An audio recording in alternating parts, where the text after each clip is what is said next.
protection against sexual violence and gender-based violence is not guaranteed.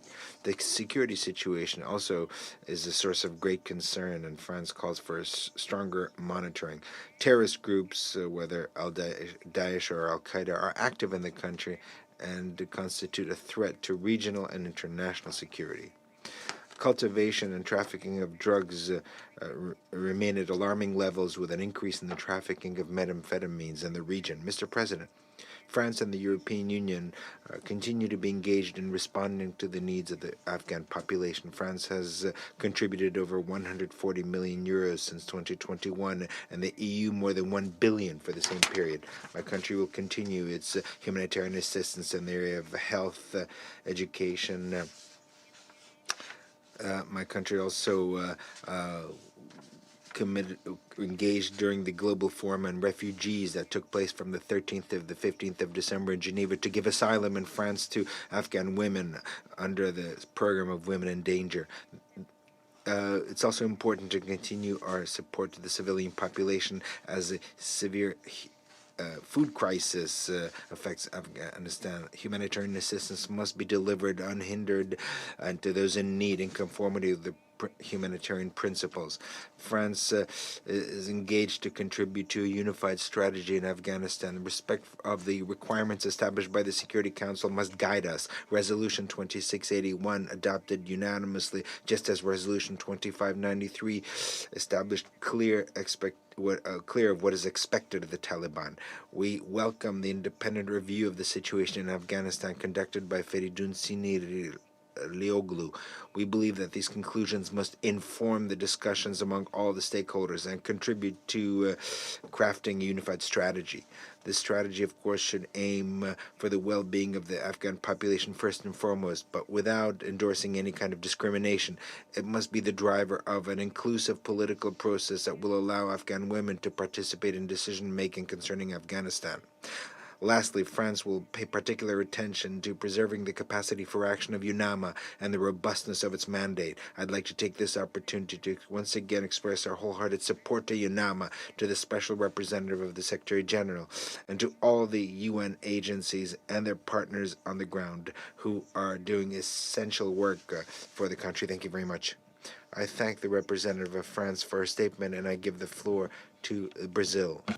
Thank you, Mr. President, and I thank Special Representative Rosa Otunbayeva, Director Ramesh Rajasingham, Executive Director Shahrazad Akbar, and the Chair of the 1988 Sanctions Committee, Ambassador José de la Gasca, for their insightful remarks and their commitment to a stable, peaceful, and prosperous Afghanistan.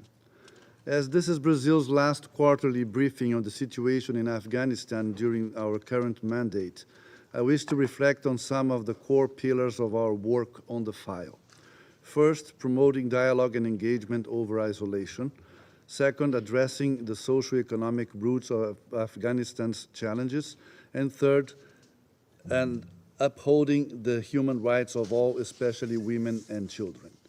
The first of these pillars highlights the importance of maintaining open and active communication channels with Afghanistan. To that effect, the international community must continue to engage constructively, recognizing the complexities and nuances on the ground, with the objective of fostering a state that is politically and ethnically inclusive, free of terrorism and narcotics, respectful of all human rights, and economically stable.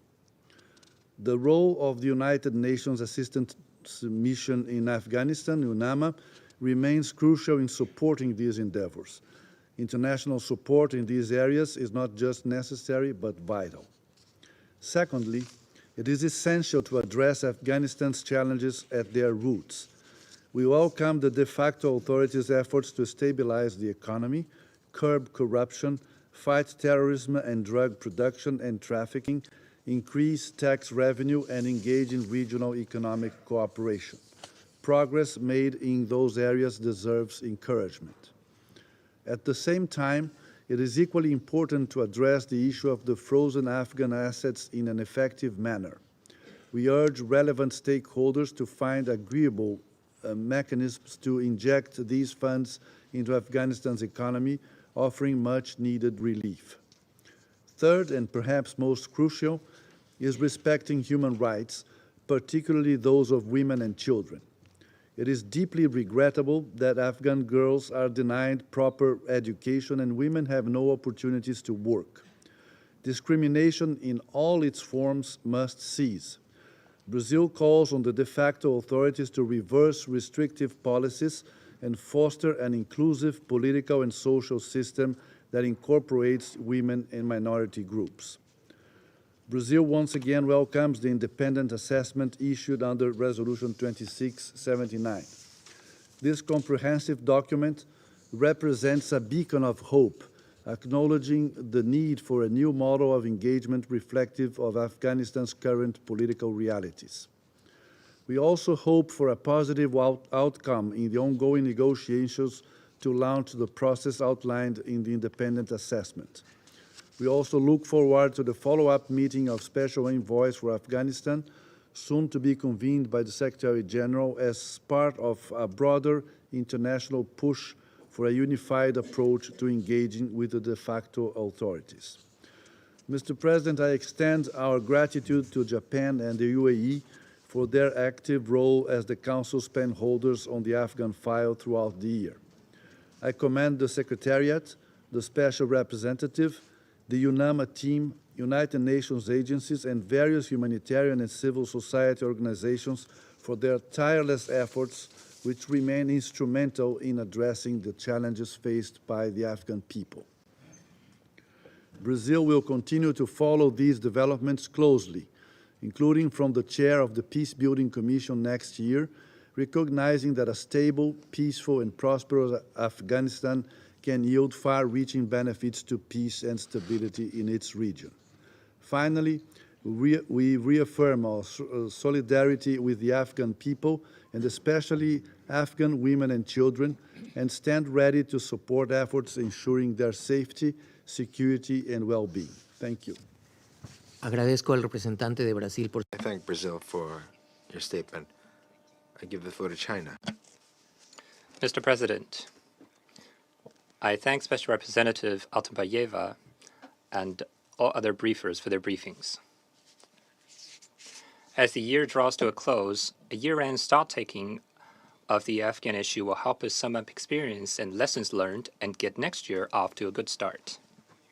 Over the past year, the Afghan interim government has governed actively, the economy has seen some recovery, and the domestic situation has been generally stable. Yet, Afghanistan is still faced with severe humanitarian and livelihood crises. Problems such as the protection of the rights and interests of women and girls and the threat of terrorist forces, among others, remain pronounced. The UN, regional organizations, and Afghanistan's neighbors have maintained their attention on the situation in the country. The Council has considered the Afghan issue regularly, and the Secretary General has appointed a special coordinator for an independent assessment of the situation in the country. However, the efforts of the international community have yet to produce notable results. To address the multiple challenges facing Afghanistan and effectively help the Afghan people get out of their plight, we need to step up reflection and input and take a more flexible and practical approach towards integrated and systematic solutions. I wish to make 4 points. First, help Afghanistan respond to the humanitarian crisis. At present, over 3 million Afghan children are malnourished, and over 10 million people there do not know where the next meal is. Winter is here, and the Afghan humanitarian disaster will get even worse. We once again call upon the international community to act immediately by stepping up humanitarian aid to Afghanistan, bringing warmth and hope to the Afghan people, and not letting ordinary Afghans become victims of political considerations. We also hope that all parties will take a long-term view, increase development aid to Afghanistan, and help the country restore the functioning of its banking system, establish basic economic order, and better integrate into regional economic and trade cooperation and connectivity. Meanwhile, the frozen overseas assets of Afghanistan and their interest should be returned to the Afghan people as soon as possible. Second, help Afghanistan strengthen protection of the rights and interests of women. Afghan women and girls have rights to education and employment. The Afghan Taliban authorities should take concrete actions to implement the requests of the Security Council resolutions and respond to the concerns of the international community. Meanwhile, we need to see that the rights and interests of women and girls will not be realized in a vacuum. The international community should support Afghanistan with its peaceful reconstruction and economic recovery so as to create more enabling conditions for guaranteeing the rights and interests of women and girls. We should refuse to oversimplify the issue into absolutes and still less instrumentalize or weaponize it. Third, enhance engagement with the Afghan authorities. As is pointed out in the independent assessment on Afghanistan, the international community should get a clear picture of the political reality in the country, prioritize the interest of the Afghan people, and maintain engagement with the country. Undoubtedly, it is the current political reality in Afghanistan that the Afghan Taliban is governing the country. When engaging with the Afghan authorities, the international community needs to demonstrate good faith, set no preconditions, communicate with the Afghan Taliban in ways easily acceptable to it, and strive for its understanding and cooperation. And as for the follow-up to the independent assessment, the Security Council should consider the needs of the Afghan people and the expectations of the international community in an integrated manner and make its decision on the basis of full consultations. The Council should adjust the sanctions measures in a timely manner, and in particular reinstate the travel ban exemption on some Taliban officials to facilitate engagement with Afghanistan. Fourth, bolster support for the Afghan authorities in their counter-terrorism efforts. Currently, terrorist forces in Afghanistan remain active and pose threats to the security of Afghanistan and countries in the region. The international community should urge and help Afghanistan to effectively combat terrorism and resolutely prevent Afghanistan from once again becoming a hub for terrorist organizations. The Afghan authorities should, as requested by the Security Council resolutions, take robust measures to prevent terrorists from using its territory to engage in terrorist activities that threaten other countries. According to UNODC reports, the area of poppy cultivation in the country dropped by 95% following the drug ban. This deserves full recognition. The international community should provide Afghanistan with targeted support, such as alternative cultivation and drug rehabilitation, among others. Mr. President, as Afghanistan's neighbor, China has always actively supported its peaceful development and taken concrete actions to help the Afghan people and ease their suffering. We stand ready to continue our active participation in coordination and cooperation with Afghanistan under frameworks such as the Coordination and Cooperation Mechanism among Neighbors of Afghanistan, the SCO, and the China Central Asia Cooperation Mechanism. Continue our support for the work of UNAMA and the positive role of the UN, and work with regional countries in the international community at large to help Afghanistan get out of the plight and achieve lasting peace and stability at an early date. Thank you, President. Agradezco al representante. I thank China for your statement. I now give the floor to the United Kingdom. Thank you, President. Let me join others in thanking SRSG, Otunbayeva, and our other briefers for their important remarks today. President, the United Kingdom remains gravely concerned at the continued curtailment of human rights and fundamental freedoms in Afghanistan, particularly for women and girls. This, along with ongoing reports of arbitrary arrests and detentions, is in clear violation of the international commitments that all states must adhere to. We echo UNAMA's recommendation that the international community should maintain its multilateral advocacy on women's rights and gender equality. The UK is, of course, a firm supporter of these values, and we will continue to raise them at every opportunity. Since UNAMA's last briefing to the Council, Herat was struck by successive devastating earthquakes. In response, the UK has provided around $4 million in emergency support to those affected, including a further $13 million to support Afghans across the country during the winter months.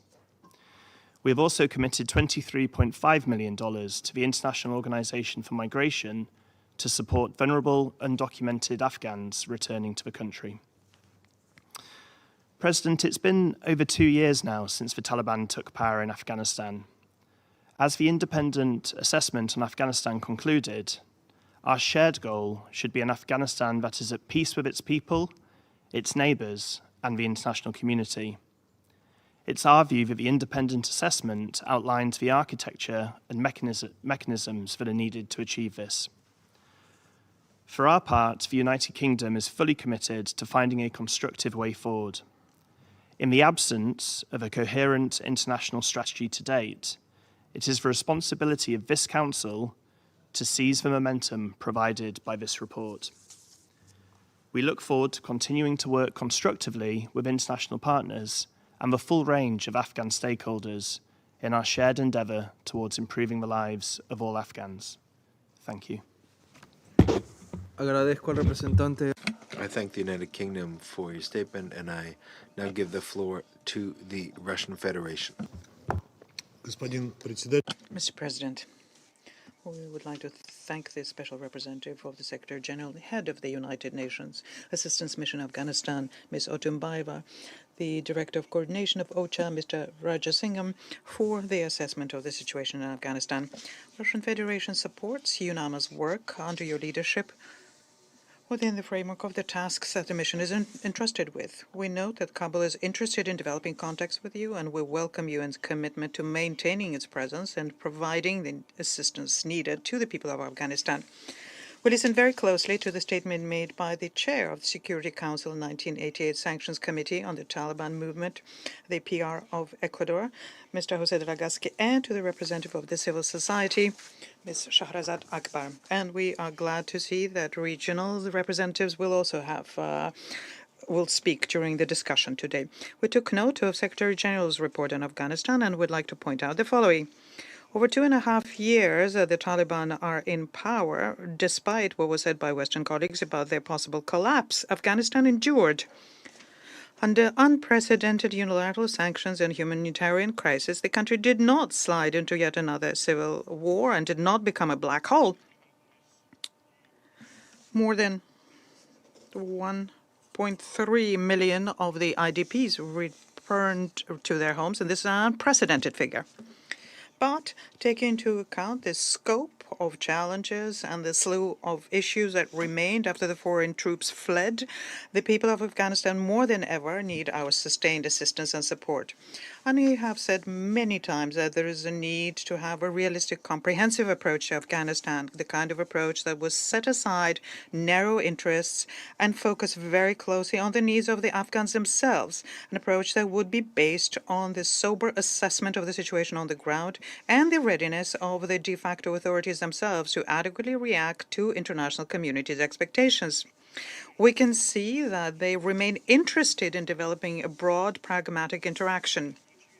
At the same time, it's clear that progress is hardly possible if individual Western donors continue placing all of their responsibility on Taliban alone and demand that they fulfill their obligations. How many more years need to pass before you admit the ineffectiveness and inefficiency of intimidations, pressure, and blackmail? Under current conditions, without reciprocal steps by you, we are on the road to nowhere. We share some assessment of the Secretary General on the situation in the country. Despite the efforts made by the de facto authorities, we're still concerned by security risks, including those that result from the activity of the ISIL Khorasan group and the FTFs related to it.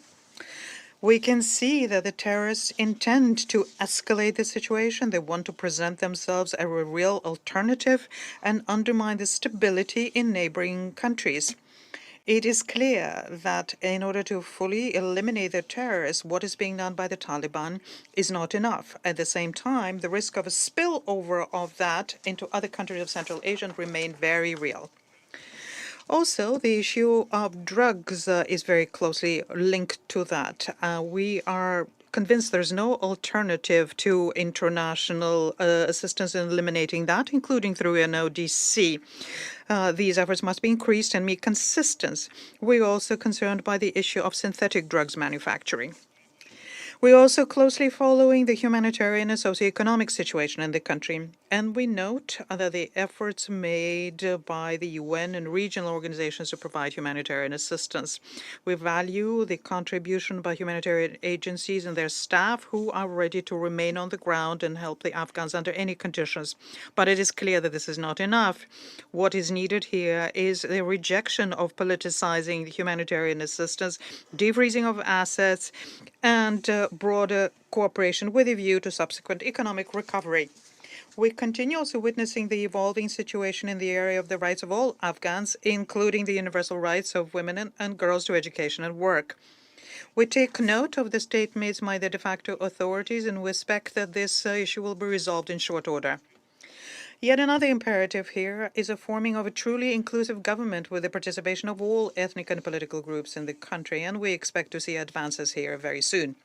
Mr. President, the Russian Federation fully supports the right and the desire of the Afghan people to live in peace and stability. The order and peace in the region depends on this. But building such a lasting and sustainable peace is impossible without painstaking practical interaction with de facto authorities on a wide range of issues. There is no alternative to this.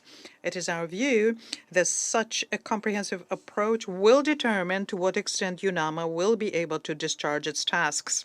And in this regard, we welcome the efforts made by the Special Coordinator, Feridan Sinirologlu, to prepare an independent assessment report on Afghanistan, including the fact that he emphasized a comprehensive dialogue with de facto authorities on the basis of an across-the-board approach to all of the urgent issues. The extent to which this will be coordinated and smooth will determine how quickly it will be possible to break the deadlock in the current situation and subsequent international reintegration of Afghanistan. We're happy to see that many ideas in the report echo the approach taken on by the regional actors to settlement in the country, including the ones which were voiced by members of the Moscow format. In conclusion, I would like to thank UAE and Japan for their tireless efforts as informal pen holders of the Afghanistan dossier in the Security Council. I thank you.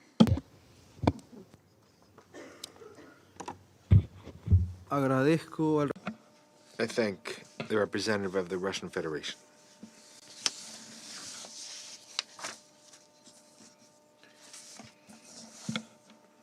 I will now make a statement in my national capacity as representative of Ecuador. We're grateful for the briefing by the Special Representative Rosa Otunbayeva and by the representative of OCHA and by Madam Shahrazad Akbar, Executive Director of Rawada, of the Civil Society Organization. My delegation would like to confirm our support for the work of UNAMA and the mandate contained in Resolution 2678, which we consider robust and comprehensive, and we will support its renewal in upcoming March. We take note of the report of the Secretary General on the situation in Afghanistan and its implications for peace and international peace and security. Its contents coincides with the report presented by the Special Coordinator of the Independent Review on Afghanistan last November. Now, referring to these reports, my delegation would like to express our concerns on the following aspects. How fragile the Afghan economic system is, which has exacerbated poverty, unemployment, and underemployment. The continuation of practices that violate human rights, such as extrajudicial executions, arbitrary detentions, public corporal punishment, persecution, and censorship of the media. The persistence of security risks for the civilian population due to this illegal circulation of weapons, munitions, and explosives, as well as due to the terrorist attacks attributed to the Islamic State of the Levant and Khorasan. The deterioration of the humanitarian situation and increase in the number of malnourished children and in people who depend on humanitarian assistance to survive. The situation of vulnerability in which IDPs and refugees find themselves, mostly children and teenagers. Often they're forced to return by neighboring countries. And on this, we'd like to reiterate the need to respect the principle of no return, and that the process of return should be voluntary, dignified, and safe. The Security Council has followed very closely the situation in Afghanistan throughout 2023, and in particular, the restrictive measures imposed by the Taliban regime against women and girls that have generated a institutionalized system of gender-based discrimination, trampling on their rights and freedoms. The example of the effects of these measures is that among the 84,000 high school graduates that applied for admission to university in 2023, not a single woman. There's not a single woman. This system established by the Taliban regime should be dismantled, and access by women and girls to their fundamental rights and liberties should be restored immediately. In this situation, and bearing in mind recommendations of the independent review, we believe that it is the responsibility of the Council to analyze the mechanisms to encourage an inclusive, participatory inter-Afghan dialogue and promote cooperation that makes it possible to improve the living conditions of the population, and endow the Special Envoy with a mandate that allows for the effective and complementary support to the efforts of UNAMA. Whatever action is taken, it should be linked to restoring civil rights, the rule of law, and the full egalitarian, meaningful, and safe participation of women in all discussions on the future of Afghanistan. Thank you very much. I go back to my role as President of the Council, and I give the floor to the representative of Afghanistan. Thank you, Mr. President, for convening this meeting, and I commend you for your excellent leadership of the Council for this month. And I thank SRSG, Ms. Rosa Otunbayeva, and Mr. Ramesh and Ambassador Jose de la Gasca, Chair of the 1988 Sanctions Committee, and Ms. Shahrzad Akbar for their comprehensive and insightful briefings. I thank the previous speakers for reaffirming their commitments to continue supporting the fundamental human rights of the people of Afghanistan, particularly women and girls, and for their ongoing efforts to help bring about real peace based on the will of the people in a stable, secure, and united Afghanistan. I also extend our appreciation to all donors, the UN system, as well as national and international NGOs, for remaining engaged and continuing to provide vital humanitarian and life-saving support to the people of Afghanistan. Moreover, I would like to commend the United Arab Emirates as the co-pen holder of Afghanistan file, and all other outgoing members of the Council for their support to the people of Afghanistan. Their commitment to peace and security, support for the stability in Afghanistan, and advocacy for human rights, especially for women and girls, deserves our utmost appreciation.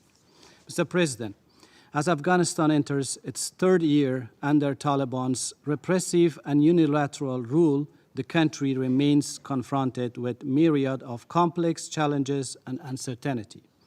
A staggering 29 million people are in need of humanitarian aid. And the fundamental rights of women and girls, such as the right to work and access to education, are systematically denied. Female employees of non-governmental organizations and the United Nations face restrictions on their ability to work, while female protesters are subjected to daily detention and torture.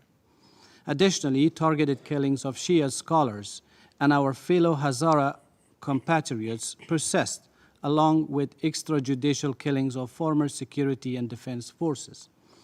The growing presence and activities of terrorist groups in Afghanistan pose escalating and wide-ranging security threats to the country, the region, and wider world. Furthermore, the decline in humanitarian aid, natural disasters, forced migrant returns, unemployment, and poverty contribute to the prevailing uncertainty about the future. It's crucial to recognize that the Taliban have not only failed to address these challenges, but have exacerbated them.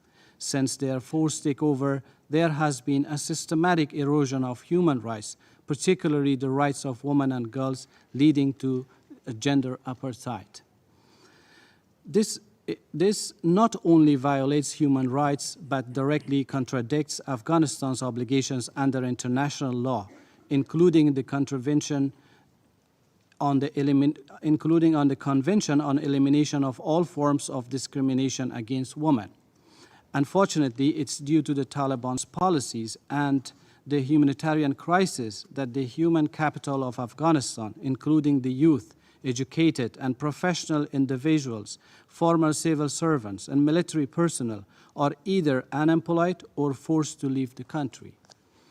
It is evident that the current circumstances are primarily as a result of the Taliban's persistent repressive policies in regard to their disregard for the demands of the Afghan people, the political impasse, the absence of a legitimate national government, coupled with the lack of a coherent and coordinated strategy by the international community to address the current tragic situation in Afghanistan. Mr. President, the key question is what should we do and what the international community can do. In this context, let me thank the members of the Security Council for adopting Resolution 2679 and the UN Secretary General and his special coordinator for presenting the independent assessment report to the Security Council. The findings of the independent assessment report are commendable in their objectivity and depth, shed light on some of the challenges our nation faces, and serves as a critical reminder of the responsibilities shouldered by the international community, including this Council, towards Afghanistan. While the report falls short of adequately recognizing the Taliban as the primary actor in the current crisis, their repressive policies, human rights violations, and certain aspects of the current situation in Afghanistan, we in general appreciate this timely and much-needed report. It can serve as a solid foundation and a guiding document for initiating discussions to address existing problems and fundamental challenges. Furthermore, the report's key recommendations offer a path for progress and ensuring positive trajectory for the way forward. We welcome the very core message of the assessment report on the fact that the status quo is not acceptable nor sustainable, and that the current international approach to Afghanistan is not working. We further welcome the report's specific emphasis on restoring the fundamental rights of all citizens, particularly women and girls, and their active participation across all fields, and on the necessity of establishing inclusive and broad-based governance through a national dialogue grounded in a constitutional order and comprehensive structure. It is crucial to underscore the need for the United Nations Security Council and all relevant partners to agree on an action plan with a defined timetable and specific conditions for implementing the report's recommendations and subsequent steps, including through appointing a special coordinator as recommended in the report. This ensures that all parties, including the people of Afghanistan, are well informed about the results of a structured, coherent, and principled international engagement. A clear understanding of the outcome and commitments from all sides is essential for fostering transparency and accountability. It's crucial to ensure the active and meaningful participation and contribution of Afghan women and girls in all discussions related to the implementation of the assessment report. No compromises should be made concerning their fundamental rights, freedoms, and involvement in relevant mechanisms and processes. I also wish to emphasize the importance of maintaining the conditionality of recommendations and a clear and benchmark implementation process. Otherwise, serious and existing concerns about the prospects of further relaxation and normalization efforts with the Taliban without observable changes or reversals in their policies and actions will not only remain but also grow stronger. These concerns have been expressed in open letters by representatives of diverse Afghans, including women activists and civil society groups. We recommend that their comments be attentively heard and thoughtfully considered in the subsequent steps of implementation report, recognizing the valuable prospects of women and society representatives. Mr. President, I would like to remind this Council that the international community about about increasing calls by the Afghan people for rejecting any form of normalization with the Taliban regime that fails to respect human rights and international norms, and to remain focused on finding a solution that results in the formation of a truly inclusive, broad-based, and legitimate administration that is able to reflect the will and national aspirations of the people of Afghanistan. The path forward should be shaped by the voices of all Afghans, reflecting the country's rich diversity and the shared desire for peace and prosperity. The Taliban's refusal to engage in dialogue and their warped interpretation of inclusivity are both unfounded and false. True inclusivity requires the Afghan people to shape their future through negotiations involving credible representatives from all segments of society, including marginalized groups of women, youth, democratic forces, military sectors, career diplomats, civil society, and human rights activists. Those who are free from corruption, reputable public figures, and professionals. It is based on the rule of law for justice and accountability. It is crucial to establish a responsible, representative, and legitimate government system based on the rule of law, justice, and accountability.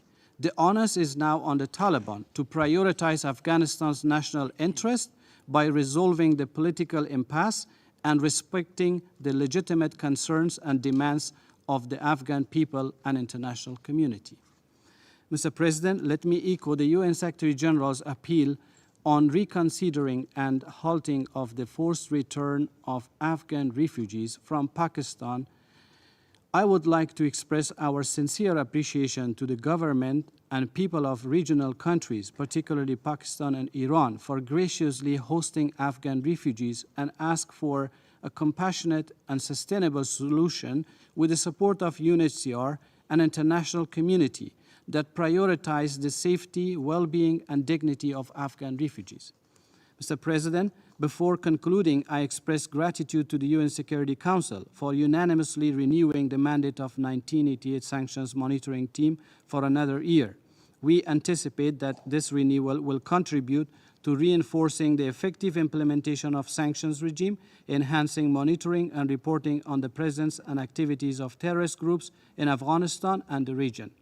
In conclusion, let us reaffirm our resolve to not merely witness the unfolding tragedy in Afghanistan, but to actively participate in the creation of a just, inclusive, and representative future.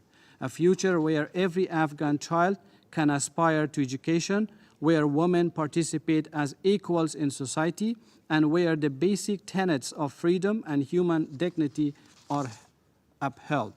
The Afghan people deserve no less, and we, as a community of nations, must deliver no less. Our goal must be to support the establishment of an Afghan-led, Afghan-owned political process that upholds human rights, fosters inclusive and representative governance, and ensures Afghanistan's integration into the international community in a manner that's consistent with international norms and values. The Afghan people have suffered enough. It is time for the international community to stand in solidarity with them and work towards a future that offers hope, dignity, and prosperity. I thank you.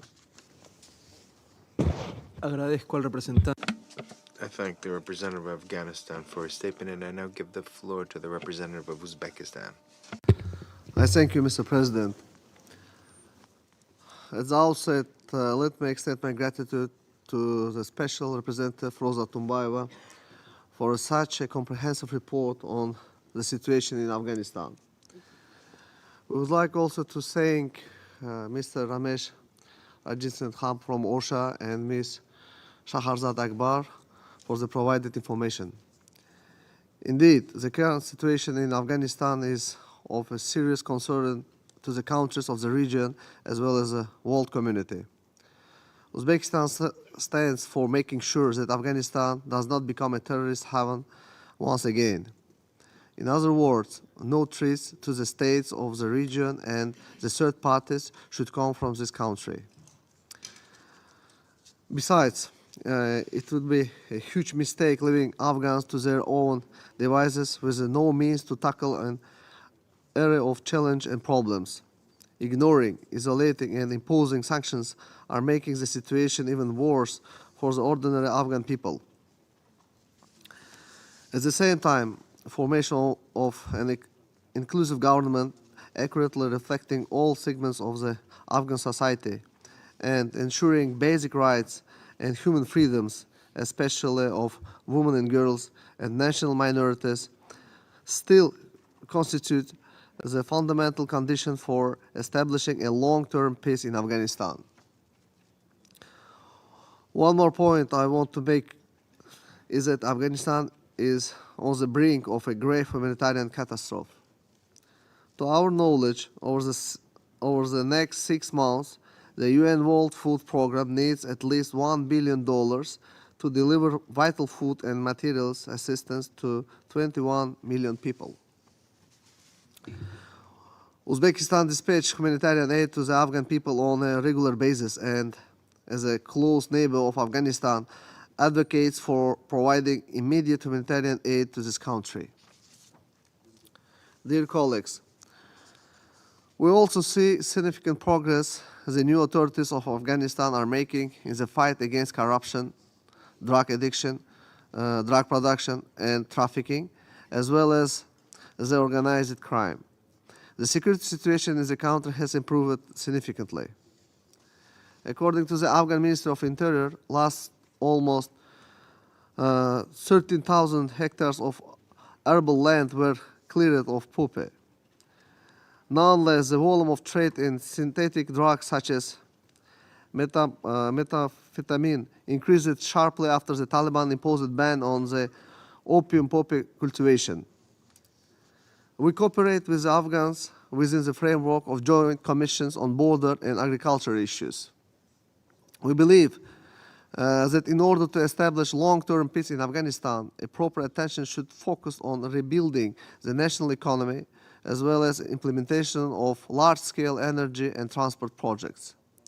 Among them are the construction of the Termez-Mazar-i-Sharif, Kabul-Peshawar railway line and the restoration of Afghanistan internal transport arteries.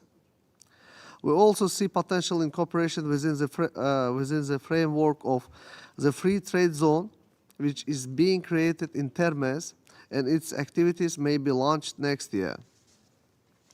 Mr. Chairman, in conclusion, we would like once again to thank the leadership and team of UNAMA and other relevant UN agencies for their tireless work in Afghanistan.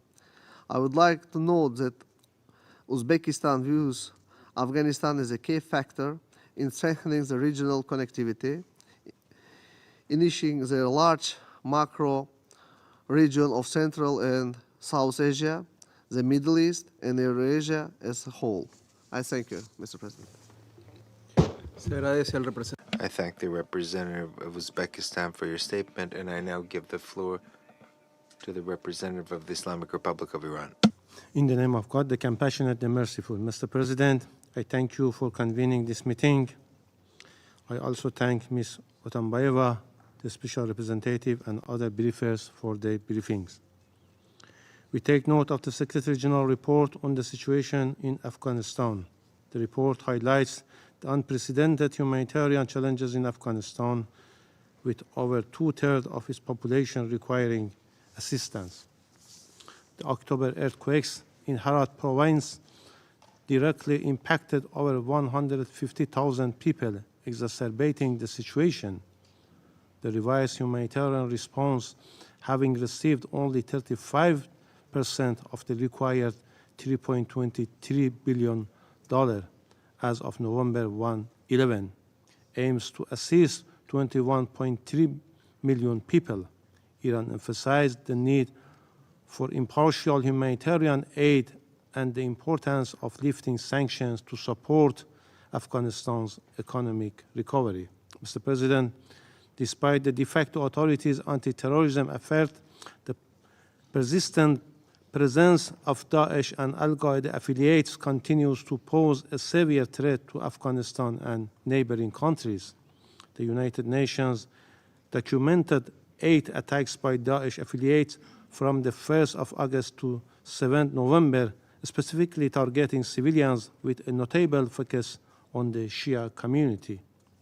Mr. President, as a directly impacted neighbors dealing with the repercussion of the situation in Afghanistan and hosting millions of Afghan people, Iran maintains its active engagement with the de facto authorities. This engagement was conducted both bilaterally and through neighboring and regional mechanisms like the Moscow format, aiming to enhance and improve the humanitarian situation and facilitate Afghanistan economic recovery. From 4 to 10 November, Iran hosted a delegation of Taliban economic officials. Discussions focused on strengthening economic and trade ties, covering aspects such as trade, transit, transportation, infrastructure, and railways.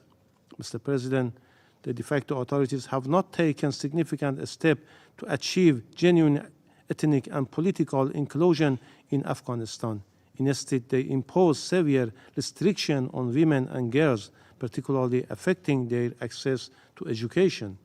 In the Moscow format meeting on September 29 in Kazan, concerns were raised about restrictions imposed on women and girls, urging the establishment of a broad-based inclusive government.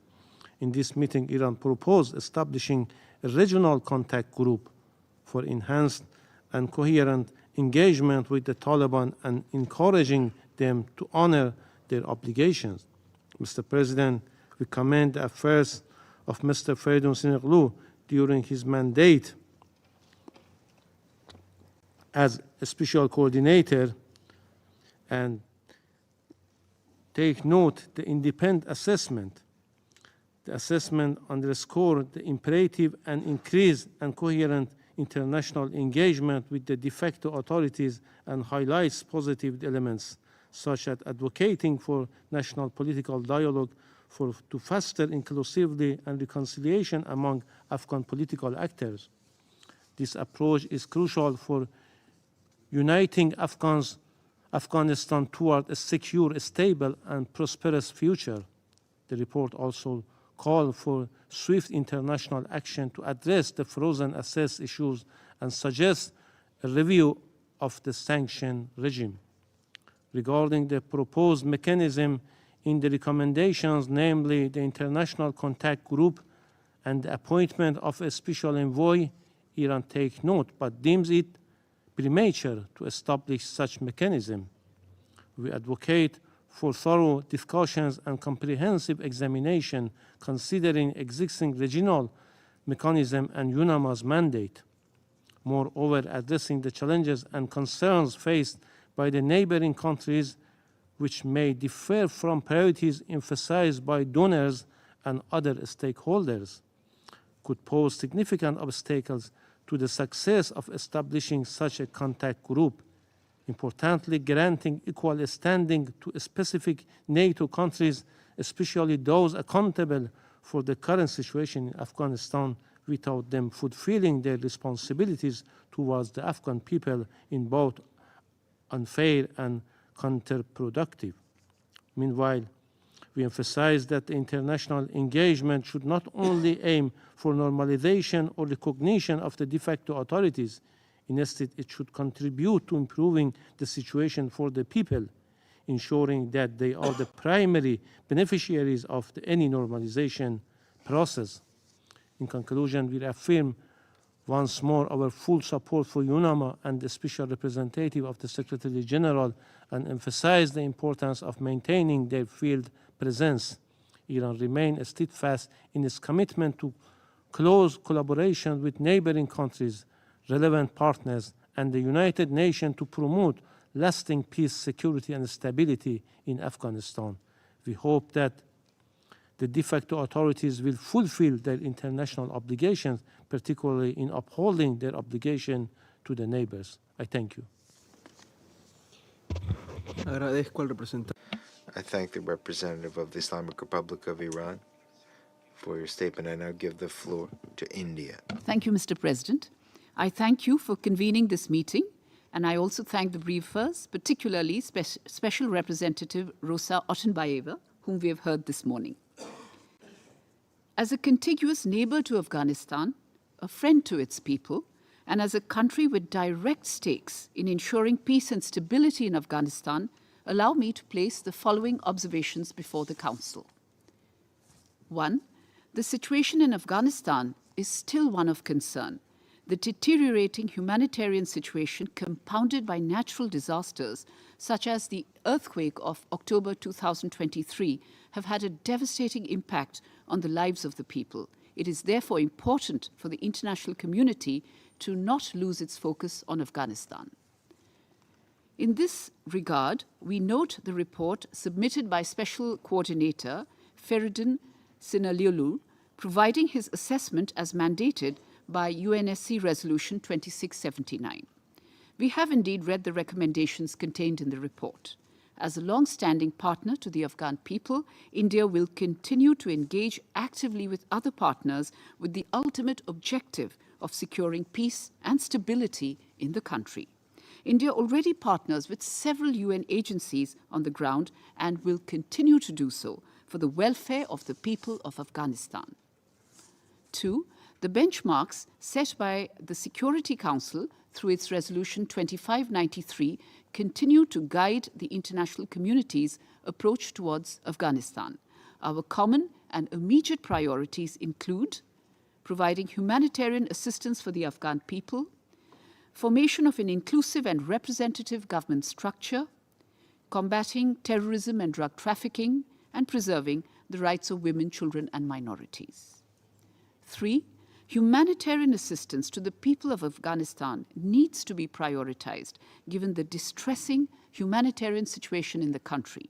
India has delivered material humanitarian assistance to Afghanistan and has also continued its educational scholarships for the Afghan students. We have also partnered with various UN agencies, including the UN World Food Programme and the United Nations Office of Drugs and Crime, in their humanitarian efforts. Our assistance will continue for the benefit of the people of Afghanistan. And as I conclude, Mr. President, let me state that India reaffirms its unwavering commitment to the people of Afghanistan.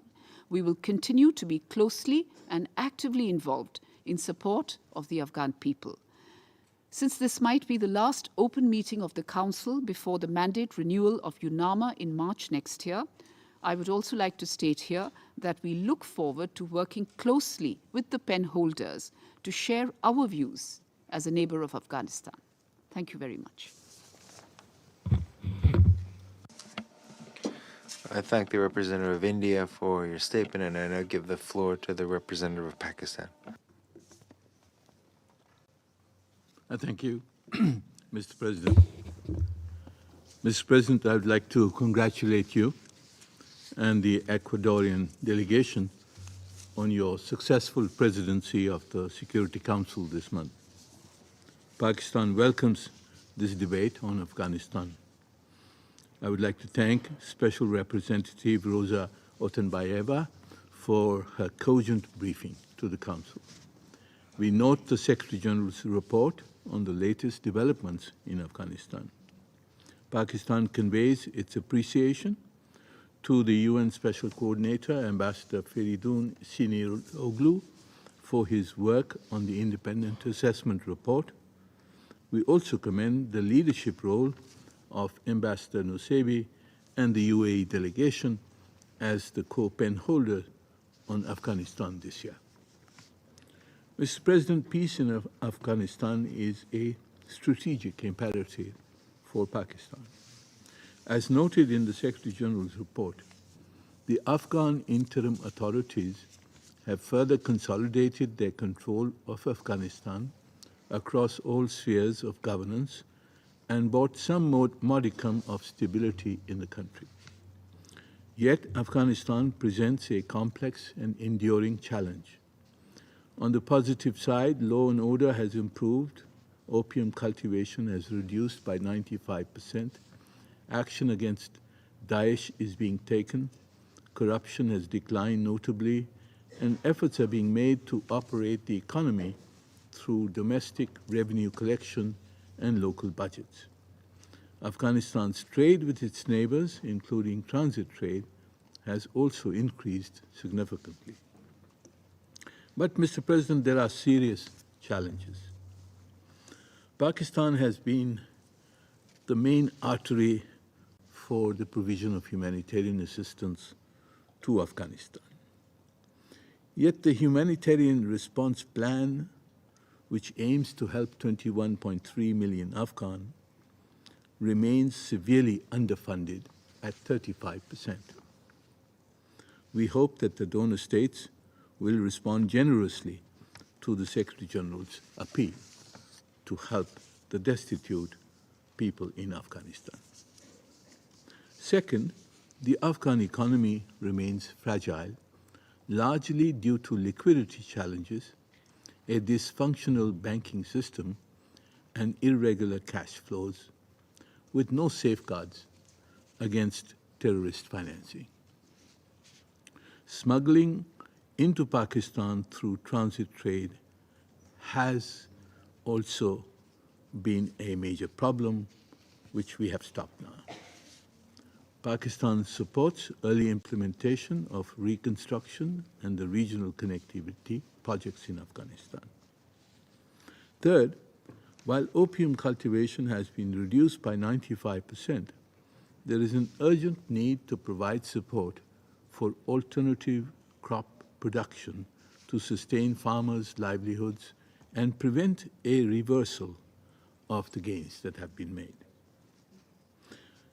And yet, Mr. President, the two issues which the Afghan interim government must implement its obligations on are, one, the restrictions that have been placed on women and girls' right to education and work. These edicts must be reversed. Some pragmatic solutions are possible. Pakistan will continue to work to develop such possible solutions. Two, the continued presence of terrorist groups in Afghanistan constitutes the most significant threat to Afghanistan and to the entire region and perhaps the world. While the interim authorities have reported some success in the fight against Daesh, the fact is that a number of terrorist groups are living in Afghanistan, evidently under the protection of the Afghan interim government. Pakistan, in particular, faces a major threat from the Tehreek-e-Taliban Pakistan. The TTP and its affiliates have been responsible for carrying out a series of organized cross-border terrorist attacks on our soil, causing considerable loss of our civilians and soldiers and causing considerable damage to our military and other installations. We have lost hundreds of our brave soldiers and civilians in these attacks just this year alone. And last week, a TTP-affiliated group carried out a heinous attack on our security personnel in Dera Ismail Khan, resulting in the loss of more than 23 precious lives. These attacks have become more lethal and sophisticated since the TTP terrorists have acquired and use advanced military equipment. These weapons obviously originate from the considerable stocks left behind by foreign forces. Yet the question is, how did the TTP, a listed terrorist organization, secure these weapons? Pakistan demands that the United Nations, whether UNAMA or another agency, conduct a thorough investigation to elicit how these weapons got in the hands of the TTP and to identify ways of retrieving them. It is clear that the TTP has been given free rein to conduct cross-border attacks against Pakistan's border outposts and other installations. We also have clear evidence that the TTP receives support from our main adversary. Mr. President, the Security Council should invigorate the work of the 1988 Committee to secure action by the Afghan interim government against all these terrorist groups in Afghanistan and empower the monitoring team to analyze and inform the committee and this council about progress made in the context of counterterrorism in Afghanistan. Any process of engagement with the Afghan interim government should be conducted on the basis of the action that it takes against these terrorist organizations.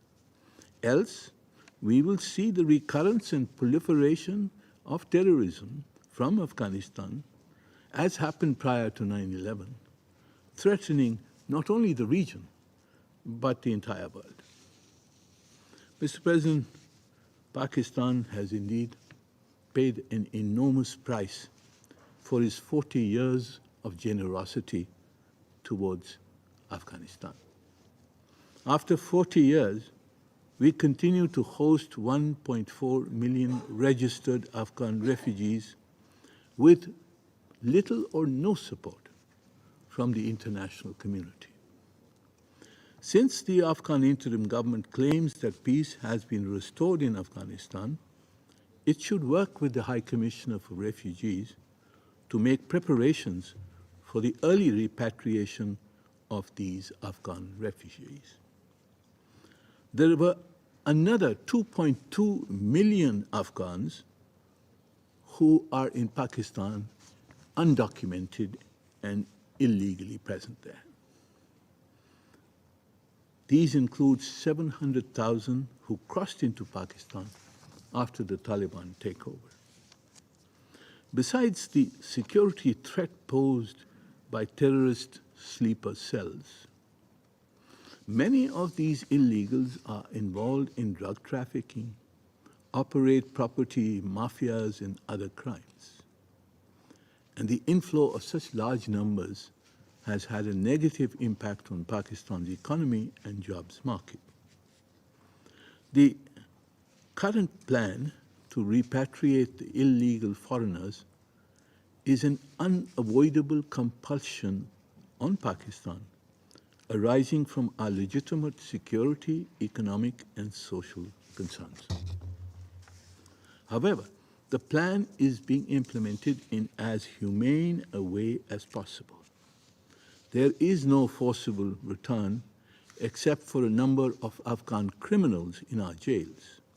More than 98% of the over 244,000 Afghans who departed through Torkham last month were voluntary returns. The Chaman crossing has a similar pattern. We have made exceptions for those who have proof of registration, for those who have the Afghan citizenship card, and now also for those who are considered vulnerable.